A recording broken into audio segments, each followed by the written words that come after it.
Thanks very much, George. Thanks very much for the organisers. Thank you, particularly Tribeca and Argonaut for putting on this function. I'll be talking about Zenith Minerals and its projects. First of all, I'd like to talk to you about some of the value that we see in the company at the moment. I was presenting in February and I spoke to a share price that was 25 cents. I'm speaking about a month and 6 weeks later, if be known, and we're 15 cents. Our enterprise value after cash and stock that we've got sits at about 43 million. And putting that in context with what we're doing, our Erahidi joint venture project that sits with Rumble Resources, 75% shareholder, is valued at about 42 million. So you're getting my lithium projects and the base metal projects for $1 million. So we think that we've been rather oversold. Irrespective of that, the market cap of Rumble is about 130, and therefore, you know, by definition, our 25% is worth about $42 million. So with that said, we've got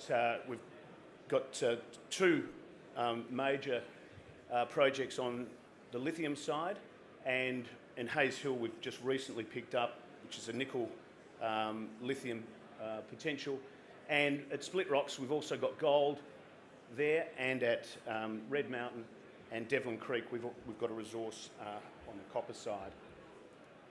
This is just a map we've done of what's going on in the lithium market, and we heard a bit about it this morning in this morning's briefing. But essentially, we're mining two of the most significant top 10 projects in WA, at Split Rocks and Waratah Well. You obviously can see from the projects that there's some production down at Kemerton and at Kwinana, and then you've got the producing assets. The explorers, on the other hand, there are 10 projects of significance, and we've got two of them. So at Split Rocks, we've got 660 square k's of territory, and you know, we've got more work. We've been doing most of our work out there. At Waratah Well, we've been spending a limited amount of capital, but we've started drilling and have been getting some really good results. And the recent acquisition at Hayes Hill, we're going to be starting imminently in the next month. These are some of the results that we've got. In 2022, we ran 100 holes into the asset. The best holes were 26 metres at 1.2, 10 metres at 1.7, 13 metres at 1.9. And you'll see in this that it's a shallow bearing, easy dipping deposit, and we've drilled a number of holes into it, which has warranted, you know, further follow-up. 2023 program is just defining these targets and drilling in the follow-ups. So what you see there is really what's taken up in the northern part of the deposit. The Rio project is where we've been drilling mostly, and you'll see that on this second slide, up to the north is where every single hole has gone into the Rio project. So we've done a lot of soil sampling down to the south, and you'll see in A1, A2, A3 significant areas of interest, but particularly this Cielo deposit that we've taken soil samples. We've done significant work down there, and we expect to get you know, a new target, a drill target in there. So when you consider that over the 660 square k's, there's a lot of potential for us to further define and develop a resource. You'll see also that the Mount Holland lithium project, obviously that's well known to everyone, the covalent joint venture with Wesfarmers and SQM, is just to the south, and so there's, you know, we're highly confident that we've got some ground worthy of taking forward. So we'll be going on with that. We've got some test results due in now, about I don't know, 10 or 12 holes remaining from the assays, but that'll contribute to defining where we go next. But we really want to dip into that Cielo target. This is at Waratah Well. Obviously, we haven't done a lot of work here. We've got about 250,000 tonnes. It's a petalite. It looks interesting, needs more work, but we can, from some preliminary studies and work that we're doing, work on a direct shipping ore out of that. So it's just inland from Geraldton, so we can put it on a truck and get it out reasonably easily. So the 4 holes have given us encouragement. 10 metres at 1.4, 6 metres at 2%. So the grades are good. We need to do some follow-up work in that, and that'll be coming up in due course. This was a new one we picked up. We picked up a 100% option on the project. It's got 2 exploration licences and 3 ELAs. It's interesting in that the location of it's next to the Dome and Sinclair assets, you can see there, which were part of Essential Metals. That's been picked up by Independence and Tangi and their joint venture.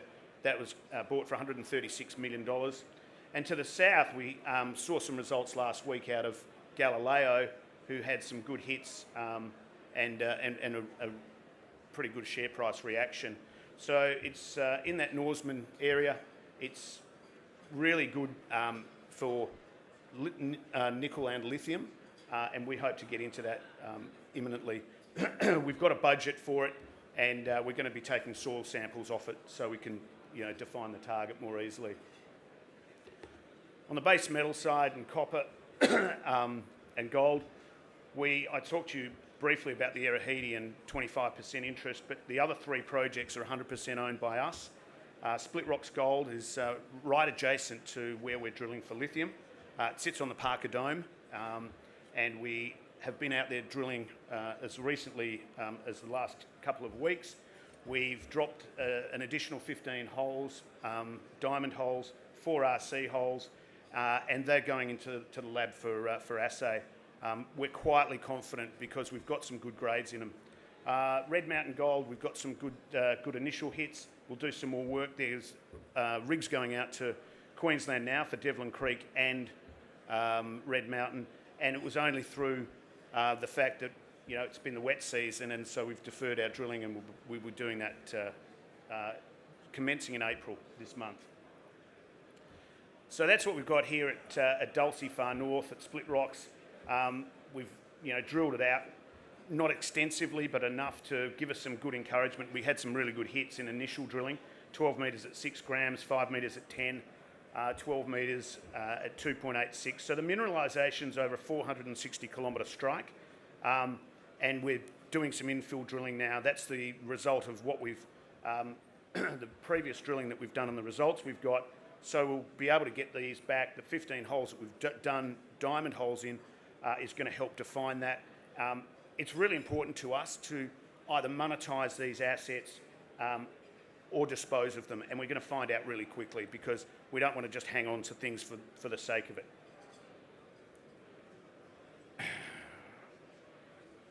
This is Red Mountain. We've taken a lot of soils out of this one. It's really high potential. We're sitting between Krakow and Mount Rawdon. Both of it had endowments of over 2 million ounces in their lifetime.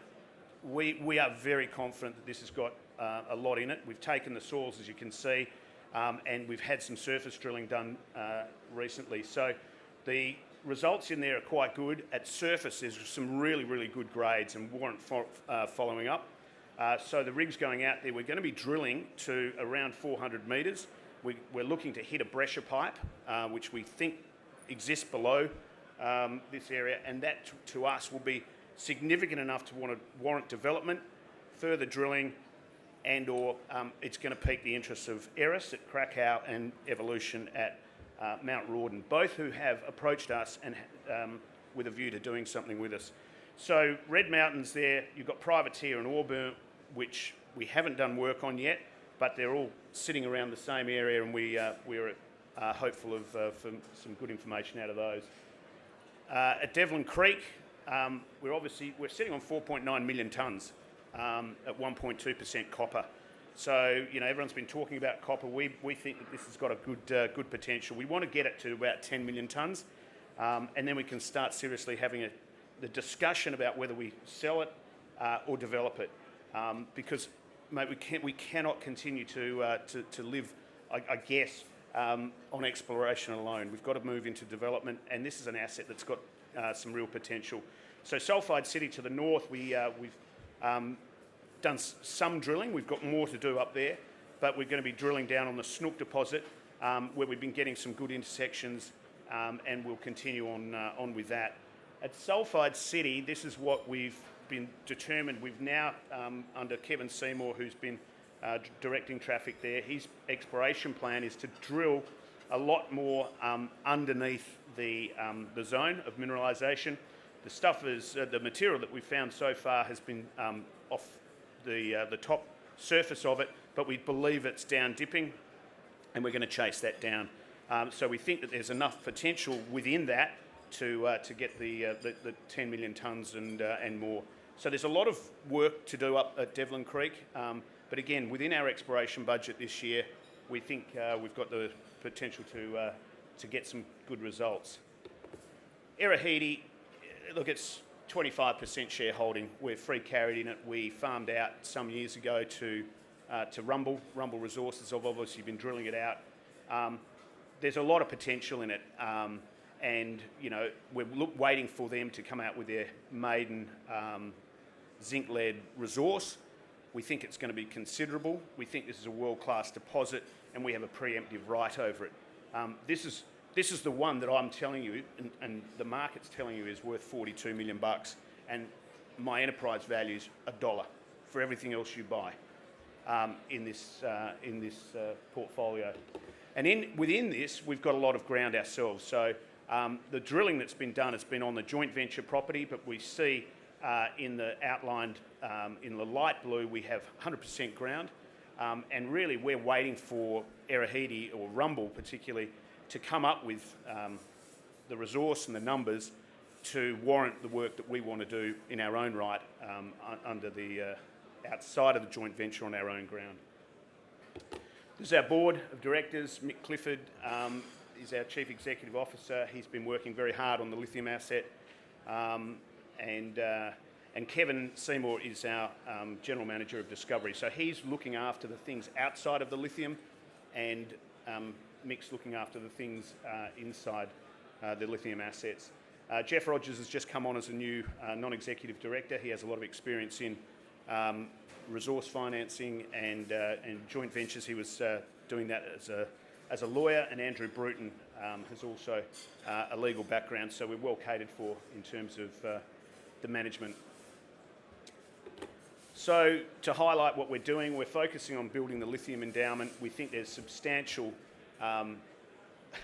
just a huge amount of potential in those assets.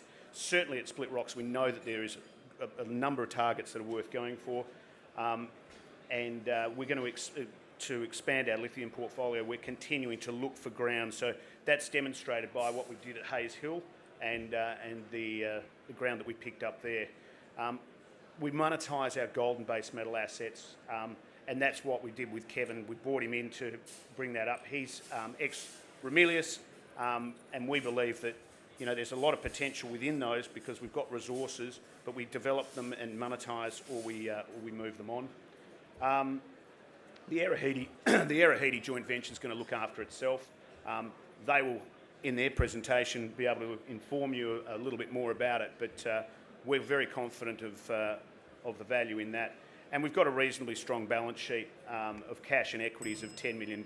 So really, our philosophy is to build on the exploration success that we've had to date. It's developing for the future, and it's about optimising what we do. So, you know, we can look at everything that we've got, and it's our decision now to drive, you know, a monetising philosophy and a value-adding one as well. So that is it, and I thank you, George. And any questions? We're in booth 66, and either myself or Julian Goldsworthy will be happy to take any questions from anyone. Thanks a lot. Thanks.